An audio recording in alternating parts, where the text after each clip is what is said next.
Hey there, everyone. Today I'm looking at the coffin of Andy and Leyley. Um, this game is really something. Where do I even begin? So first of all, it's a visual novel mostly. There are definitely some puzzles here and there, and a few choices, but they don't really make a huge impact. Also, the game is kind of early in development, you could say, because even though they released it, they only have released 2 episodes. However, I am absolutely addicted to these characters. They are so interesting and bizarre, and the real names of the characters are Andrew and Ashley, who are two brother and sister, essentially. It's actually a really interesting setup where I guess this game was made during the pandemic or something, because they essentially are in quarantine in their apartment.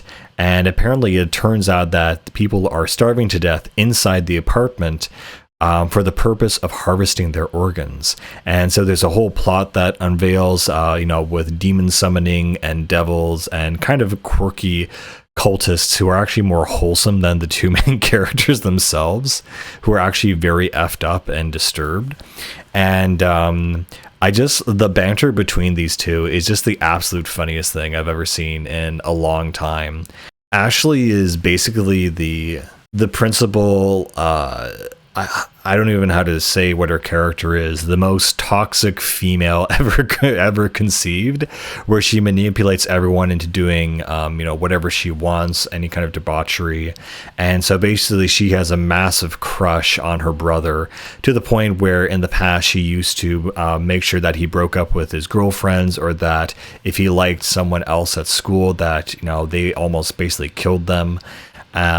So Ashley is hyper obsessive and super possessive of her brother, and also is always concerned about his emotions, his feelings, and is constantly kind of trying to move him in a certain direction and make him do whatever she wants. And so and Andrew kind of always kind of complies.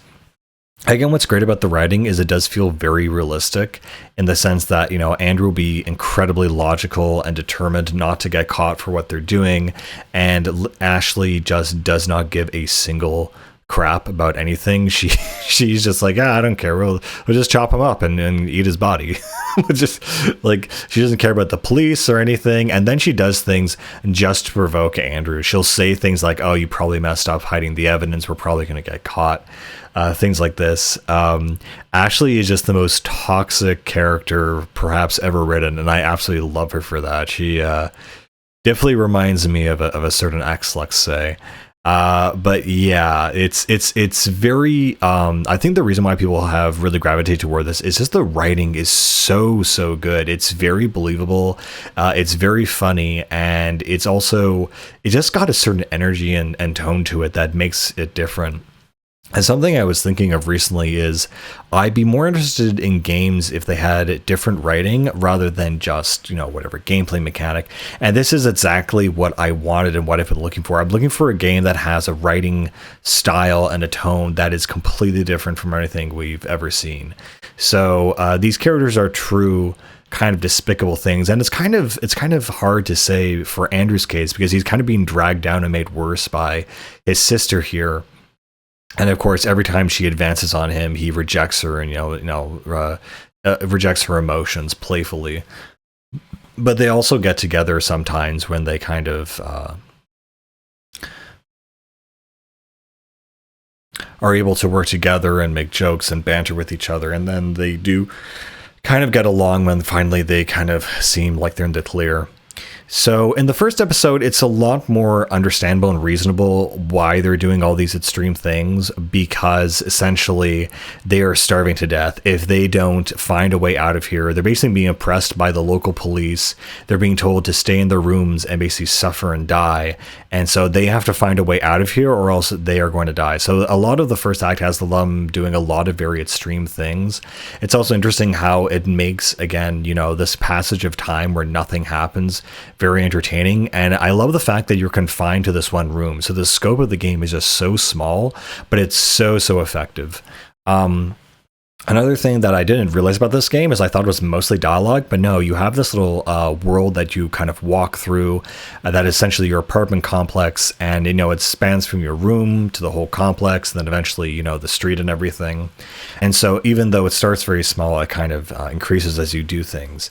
The main thing that occurs is that basically there's a cultist next door, and so you break into his house, and basically after he summons a demon and his soul is devoured, you decide to dismember him and then eat his flesh, because again, you guys are starving and you kind of have almost had enough. And of course they kind of cover all their bases. They try, the thing about maybe we can jump down, maybe we can do this, maybe we can do that or something.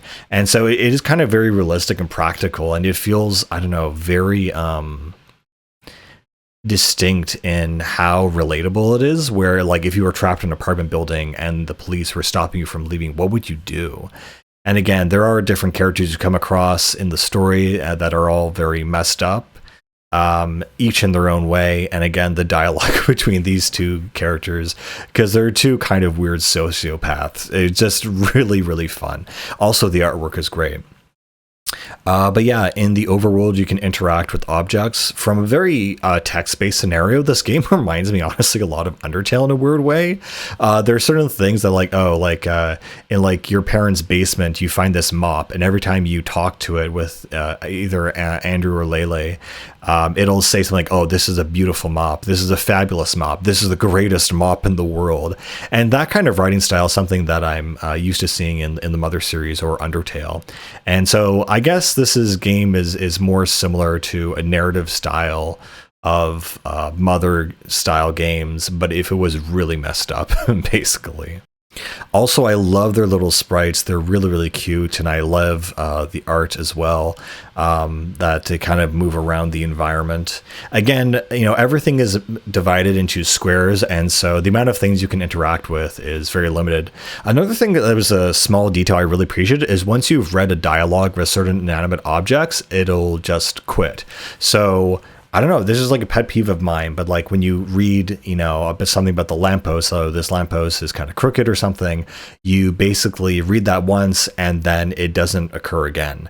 And so by doing that, you kind of, I don't know, like because it's useless flair, funny dialogue that is only supposed to be read once, you can only read it once. And I really appreciate that.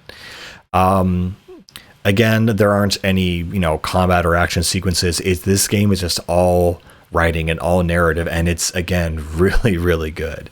I really enjoy it. There's also, again, a higher plot about this cult and, sacrificing human organs. Episode 2 is really messed up, honestly. Like, I can't remember the last time I read something that was really messed up, and honestly, people aren't playing this, or their big complaint is like, oh, this is an incest game. Well, I mean, like, yes, Ashley is into her brother, but he's not into her. And so that's their dynamic. But the more messed up part of this game is the fact that they eat people and kill people. And then they also at some point in the second episode, they go after their parents.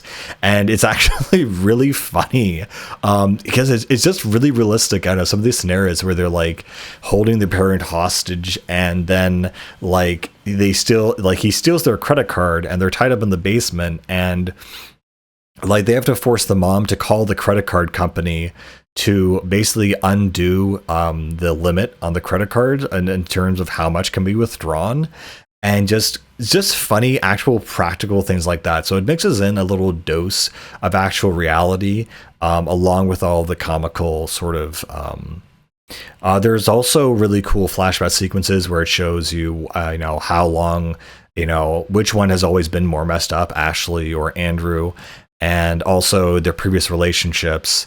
And also what it's also shown is dream sequences, which are very abstract puzzle solving kind of segments. Again, it's nothing amazing or interesting in terms of, puzzle solving or gameplay, but it's enough to keep you playing. And I literally, this is one of those games where I knew everyone couldn't stop talking about it. So I decided to dip my toe, and it absolutely hooked me. This only has 2 episodes, but I am so deeply interested to see where it goes. You have 2 totally completely irredeemable characters and really messed up, but their chemistry and their humanity is really, really Interesting. And again, these kinds of characters are so rare that you don't usually see them, and you're just constantly wondering if Andrew's going to break free of Ashley's grasp or follow her, and how their relationship is going to develop. If, you know, he will ever give in to his emotions and reciprocate to her, or if, you know, what other kind of shenanigans these two are going to get into. But yeah, I absolutely love the flavor of this game, the art style, the characters. It's something really cool that I think could be something a lot more than what it is. I've never felt this much chemistry and ignition on just playing a visual novel before, just from the very get-go. It's just really, really amazing. Anyway, guys, that's all I have to say about this one. I'll see you later. Bye.